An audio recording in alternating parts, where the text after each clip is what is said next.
Welcome back to the Black and Gold Report. We're now joined by head track and field coach Adonis Stanley. Coach, welcome back to the show. Thank you for having me back on the show. And as we just mentioned with Coach Melanson, the last time we talked to you, it was during the preseason, right before you went into the regular outdoor season. So can you talk about how your team's progressed so far this season? We're progressing pretty well, better than I thought. We're currently in our outdoor season right now, and we had a lot of personal best at our previous meet that we ran at UNC Wilmington this past weekend. So it's going pretty well since the indoor season. Well, talking about indoor season, you began that in January with several of the indoor meets, but the majority of your season is outdoor. So how does the indoor season either prepare or hinder you for what's going on in the outdoor season?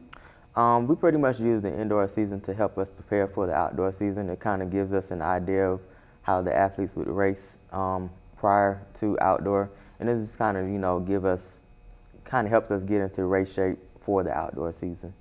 Is there anything that kind of comes as a disadvantage with indoor? Are the tracks shorter? Is it more laps? Different types of measurement? Is there a downfall to running inside? I would say the only disadvantage running indoor is that being that we train on an outdoor track, which is 400 meters, an indoor track is 200 meters, so sometimes it's a little harder for the athletes to convert down to a smaller track. So not difference in no, it's not as a big length, but not a different but just in the structure of it, right, I guess. Right. Okay, so you recently talked about how you competed at the UNCW Seahawk Invitational this last weekend, and you had a number of personal bests set by your newcomers. Have the freshmen lived up to your expectations in terms of competition, and how do you see their progression in future meets? Some of the freshmen have met up to my expectations, and then some of them still have a little work to do.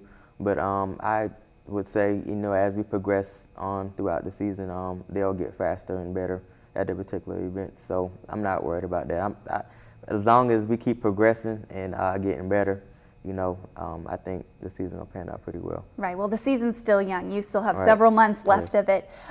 So first, let's look at the sprinting side of things. You've had outstanding performances in the indoor season, and then the two that you've run outdoor by Shaquille Ray on the men's side, who's also a newcomer, and by Isis Booker on the women's side, again, another freshman. Can you talk about their performances and how their leadership and speed pushes others in practice and in competition?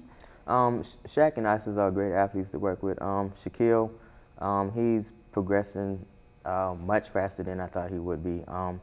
He's almost qualified provisionally in the 200-meter dash this past weekend. And Isis, she ran her personal best in the 100 and 200-meter dash this past weekend. And I think by the other team seeing them progressing and becoming better in their events, it kind of pushes them to, want to do the same. I was actually, after this last weekend, looking back to see what Carlos Jordan and Maurice Eubanks did in their PRs, and Shaquille Ray's getting very, very close. Yes, but can you talk about just the difference between how you automatically qualify and provisionally qualify, and what gets you into that national meet? Automatic qualifying standards is a guaranteed spot. So if an athlete runs an automatic time, that means they're guaranteed a spot at the NCAA championships. Now, provisionally, that means is that you do qualify for NCAAs, but everyone that qualifies automatic, and then it's like a rolling. Oh, so you could provisionally qualify and then right. maybe not make the national tournament. Right. Or the national meet, It's just pretty much based on how many athletes the NCAA decides to take that particular year. I gotcha.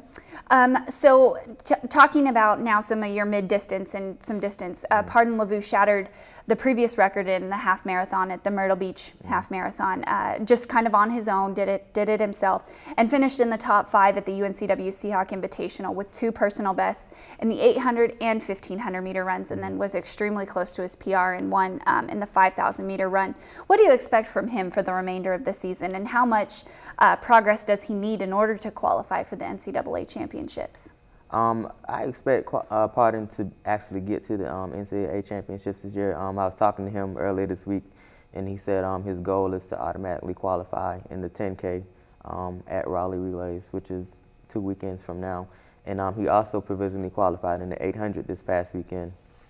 So hopefully he'll be able to qualify in both of those events throughout the season. He definitely has a lot of speed. And after that half marathon, I talked to Coach Aycock, and he said he was on track to automatically qualify. Yes, So he is.